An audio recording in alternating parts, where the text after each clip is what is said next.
नमस्कार, स्वागत आहे तुमचं आजच्या नवीन व्हिडिओमध्ये। तर आज आपण मऊ मोकळी होणारी साबुदाण्याची खिचडीची रेसिपी पाहणार आहोत।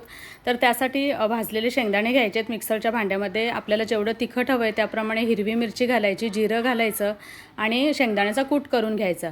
तर साबुदाणे आपल्याला रात्रभर भिजवायचे आहेत, म्हणजे 2-3 वेळा पाण्यामध्ये धुवायचे आणि बुडेल इतपत पाणी ठेवून रात्रभर भिजवायचे, म्हणजे छान मऊ ते भिजतात।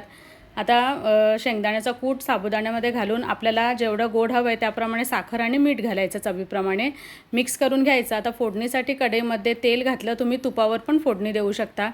बटाट्याच्या फोडी घातल्या अशा बारीक करून आणि कढीपत्ता घालून चांगलं परतून घेतलं आणि 5 ते 7 मिनिटं झाकण ठेवून बटाटा शिजेपर्यंत आपल्याला वाफ काढून घ्यायचे आहेत।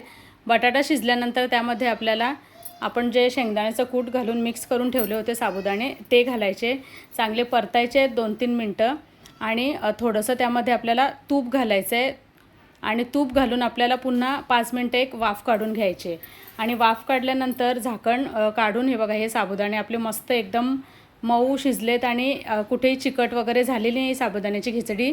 तर कशी वाटली तुम्हाला ही रेसिपी नक्की कमेंटमध्ये कळवा आणि चॅनलवरती नवीन असाल तर सबस्क्राईब करा। धन्यवाद।